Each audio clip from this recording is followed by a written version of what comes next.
साल 1988 जब एक कॉलेज ड्रॉप आउट ने बिजनेस की दुनिया में अपना पहला कदम रखा था। ये वही साल था जब आज की दौर के सबसे बड़े बिजनेसमैन ने अपना पहला कदम रखा था। उस वक्त शायद ये किसी को पता नहीं था कि आने वाले समय में ये एशिया के रिचेस्ट मैन और दुनिया के सेकंड रिचेस्ट मैन बनने वाले हैं। जी हाँ दोस्तों, आज हम बात कर रहे हैं गौतम अदानी की और सुनेंगे उनके फर्स्ट से अर्ज तक पहुंचने की पूरी कहानी। दोस्तों, गौतम अदानी की लाइफ स्टोरी में बहुत कुछ ऐसा है जिससे हम सीख सकते हैं और खुद को एक बड़े लक्ष्य तक पहुंचने के लिए मोटिवेट भी कर सकते हैं। तो इस वीडियो को एंड तक जरूर देखें उनके लाइफ लेसन्स को अच्छे से समझने के लिए। नमस्कार दोस्तों, मेरा नाम है प्रणव आनंद और आज हम सुनेंगे गौतम अदानी की फर्स्ट से अर्ज तक पहुंचने की पूरी कहानी। गौतम शांतिलाल अदानी का जन्म 1962 में गुजरात के अहमदाबाद में एक जैन फैमिली में हुआ था। वो अपने 7 भाई बहनों में सबसे छोटे थे और उनकी शुरुआती पढ़ाई लिखाई भी अहमदाबाद के स्कूल से ही हुई थी। वैसे यहाँ आपको बताते चले कि अदानी जी का भी पढ़ाई लिखाई में बहुत मन नहीं लगता था, बस आपके और हमारी तरह। लेकिन 1973 में जब वो मात्र 11 साल के थे तब उन्हें एक स्कूल ट्रिप पे जाने का मौका मिलता है और वो कांडला पोर्ट जाते हैं जो कि गुजरात के अंदर स्थित है। वहां वो पहली बार अपने जीवन में कुछ बड़ा करने का ख्वाब देखते हैं। आप सोच सकते हो कि 11 साल की उम्र में कोई बच्चा क्या ही सपना देख सकता है। तो दोस्तों, आपको यहाँ बताते चले कि आज के डेट पे इंडिया की सबसे बड़ी प्राइवेट पोर्ट मुंद्रा पोर्ट की ऑनर अदानी ग्रुप ही है। स्कूली पढ़ाई पूरा करने के बाद उन्हें कॉलेज में एडमिशन तो मिला, लेकिन क्योंकि उनकी डेस्टिनी उनसे कुछ और चाहती थी सो उन्होंने कॉलेज से ड्रॉप आउट ले लिया पढ़ाई में मन न लगने के कारण और वो मुंबई चले जाते हैं अपने सपनों को पूरा करने। अब आप सोचिए, आपको पढ़ाई में अगर मन ना लगे और आप घर में बताओ कि आप पढ़ाई लिखाई नहीं करना चाहते और अब कुछ और करना चाहते हो, तो सोचो घर में कैसा कलेश मचेगा। ये आज की डेट की बात है और लेकिन हम लोग बात कर रहे हैं 1980s की और उससे पहले की। वैसे उनके पिता का टेक्सटाइल का बिजनेस था। हो सकता है उनके पिता ने कभी ना कभी उनसे कहा होगा कि आजा बेटा, अगर पढ़ाई में मन नहीं लगता तो मेरे बिजनेस में हाथ बटा। लेकिन अदानी जी के ख्वाब तो कुछ और ही थे। एनीवे, अदानी मुंबई आते हैं और उन्हें महिंद्रा ब्रदर्स के वहां डायमंड सॉर्टर का काम मिल जाता है। वहां वो हीरे के कारोबार की बारीकियों को समझते हैं और 1979 में उन्होंने पहली बार हीरे की एक छोटी सी पार्सल को सेल किया था।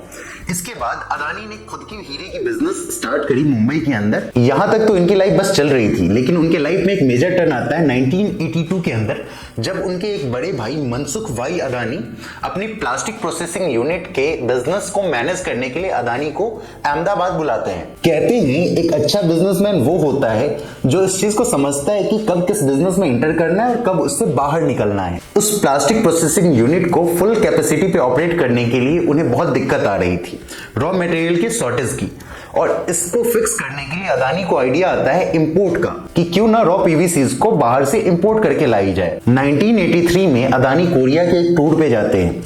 वहां वो 200 मीट्रिक टन रॉ पीवीसीज का ऑर्डर प्लेस करते हैं और इंपोर्ट करके उसे इंडिया लाते हैं। इसके बाद उनका बिजनेस चल निकलता है और वो पीवीसी के साथ साथ अदर चीजों का भी इंपोर्ट स्टार्ट कर देते हैं, जैसे मेटल्स और मेडिसिन।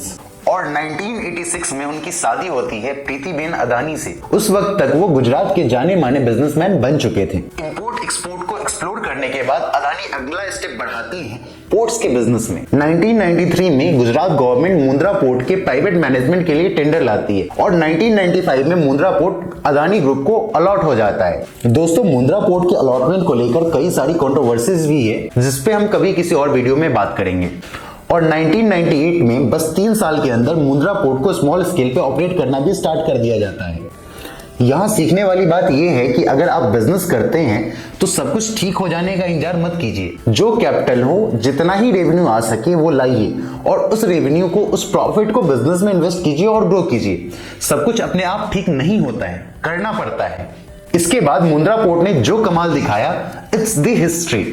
आज की डेट पर अदानी पोर्ट्स की बात करी जाए तो इसके अंदर कई पोर्ट्स हैं, कई इंटरनेशनल पोर्ट्स भी हैं और ये देश की सबसे बड़ी प्राइवेट पोर्ट को भी ओन करती है।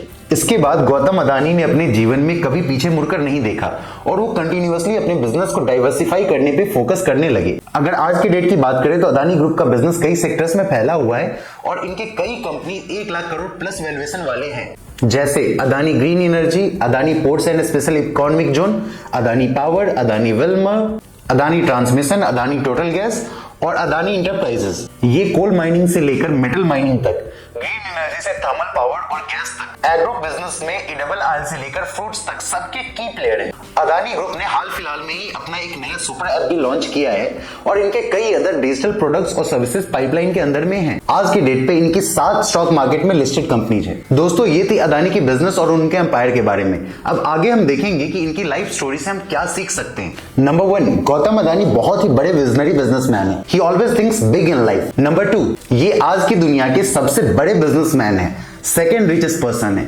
But he likes to live low profile. Number 3, business first. हो सकता है आपने ये सुना हो कि मोदी जी के काफी करीबी लोगों में से हैं गौतम अदानी, लेकिन ऐसा नहीं है कि वो सिर्फ प्राइम मिनिस्टर नरेंद्र मोदी जी के काफी क्लोज हैं। इनके कई अदर पॉलिटिशियन से भी बहुत अच्छे रिलेशन है। सबसे पहले नीतीश कुमार, उसके बाद ममता बनर्जी और अशोक गहलोत जो कि कांग्रेस के लीडर हैं राजस्थान के अंदर। इनके कई इंटरनेशनल पॉलिटिशियन से भी काफी अच्छे रिलेशन हैं, जैसे बांग्लादेश की प्राइम मिनिस्टर शेख हसीना और ब्रिटेन के ex prime minister Boris Johnson. Number 4, Gautam Adani एक बहुत ही सॉफ्ट स्पोकन पर्सन है और इन्हें प्राइवेट लाइफ में या पब्लिक लाइफ में हमेशा ही सॉफ्टली बात करते देखा गया है। इन्हें कभी भी एग्रेसिव बातें करते नहीं देखा गया है। Number 5, work life balance. Adani ji कहते हैं कि रोज 12 घंटे काम करते हैं, लेकिन इसके साथ साथ वो अपनी फैमिली को टाइम जरूर देते हैं। Number 6, handles controversies smartly. चाहे उनके मोदी जी के रिलेशंस को लेकर की कंट्रोवर्सीज हो या ऑस्ट्रेलिया में चल रहे एक माइनिंग प्रोजेक्ट को लेकर की कंट्रोवर्सीज हो, उन्होंने सारी चीजों को काफी स्मार्टली बिजनेस स्टेबिलिटी को ध्यान में रखते हुए हैंडल किया है। Number 7, resilience. एक बार गौतम अदानी को फिरौती के लिए किडनैपर्स ने किडनैप कर लिया था। कुछ दिनों के बाद उन्हें किडनैपर्स ने खुद छोड़ दिया और वो भाग गए। दूसरा एक इंसिडेंट आता है 26/11 वाले मुंबई अटैक का।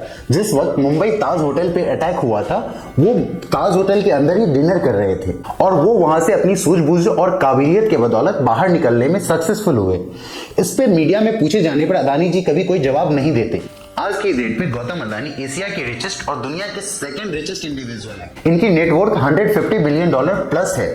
अगर लेटेस्ट न्यूज की बात करें तो इन्होंने हाल फिलहाल में ही मीडिया के बिजनेस में भी एंटर किया है, एनडीटीवी एक न्यूज चैनल को एक्वायर करके। दोस्तों ये थी गौतम शांतिलाल अदानी की फर्श से अर्श तक पहुंचने की पूरी कहानी। अगर आप गौतम अदानी की कहानी और डिटेल में पढ़ना या समझना चाहते हैं तो हाल फिलहाल में एक बुक आई है आर एन भास्कर की गौतम अदानी जी के ऊपर, Gautam Adani reimagining businesses in India and world.